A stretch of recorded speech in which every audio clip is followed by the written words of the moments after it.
जय श्री राम आदरणीय मित्रों, कैसे हैं आप? मैं लक्ष्मीपुत्र डॉक्टर कुमार गणेश, जयपुर बीकानेर से प्रणाम।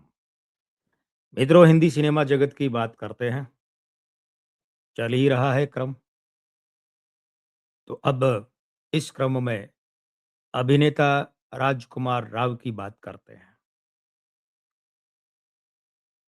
वर्ष 2026 राजकुमार राव के लिए कैसा रह सकता है?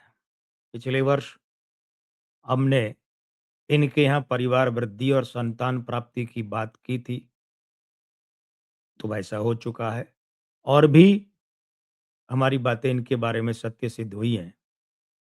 31 अगस्त 1984 शुक्रवार का जन्म राजकुमार राव का। इस वर्ष 42वां और 43वां साल चलेगा, तो आयु अंक 6 और 7 ये 2 चलेंगे।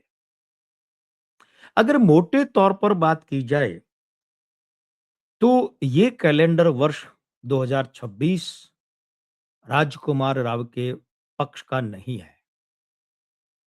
विवाद में उलझ सकते हैं।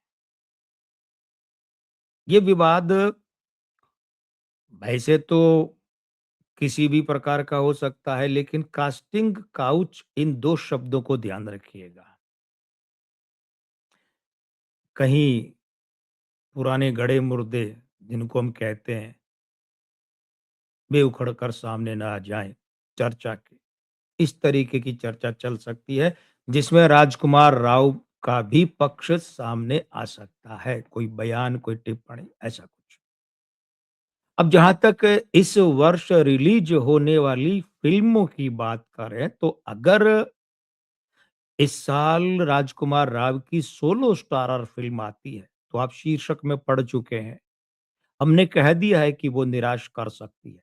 बॉक्स ऑफिस पर उसका परिणाम दुखद रह सकता है। एक बात और है, पिछले साल इन्होंने मालिक फ़िल्म की थी। हमने हमारे मित्र रवि बुले साहब के चैनल पर उसका भविष्य कथन किया। फिर आपको पता ही है कि वो भविष्यवाणी हम अपने यहाँ भी डालते हैं। तो उसमें कहा था मालिक फ़िल्म के पिटने का, पिटी, नुकसान दिया निर्माता को। उसमें इनकी भूमिका क्या थी? माफिया वाली थी। एक ऐसा माफिया जो राजनेता बनाना चाहता। हमारा ये कहना है कि अगर इस वर्ष भी माफिया या राजनेता वाली भूमिका वाली फ़िल्म राजकुमार राव की आती है, तो वो पिट सकती है। अच्छा होगा कि ऐसी फ़िल्म ना करें। ऐसी फ़िल्म को रिलीज़ किया ही नहीं जाए, नहीं तो फिर हानि तो होती दिख रही है। निजी जीवन चर्चा में रह सकता है, भले चाहे वो इनकी पत्नी पत्रलेखा को लेकर हो, संतान को लेकर हो, या इनसे संबंधित कोई और बात। एक बात और, कोई महत्वपूर्ण फ़िल्म या तो इनके हाथ से निकल सकती है, या इन्हें हटाया जा सकता है उस फ़िल्म से, और या फिर किन्हीं कारणों से ये खुद ही वो फ़िल्म छोड़ दें। तो कुल मिलाकर वो फ़िल्म इनके हाथ से तो निकल ही जाएगी ना। महत्वपूर्ण फ़िल्म, उल्लेखनीय फ़िल्म हो सकती है। चाहे बैनर के हिसाब से, कहानी के हिसाब से, निर्माता या निर्देशक के हिसाब से, लेकिन महत्वपूर्ण बड़ी फ़िल्म।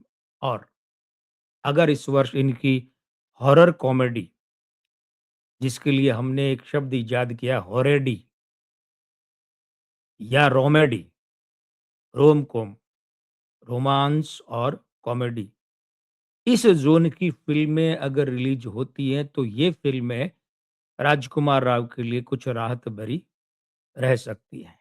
अन्यथा तो समय हम बता ही चुके हैं कि इनके पक्ष का नहीं है। मैं लक्ष्मीपुत्र डॉक्टर कुमार गणेश, जयपुर बीकानेर से। जय श्री राम। प्रणाम।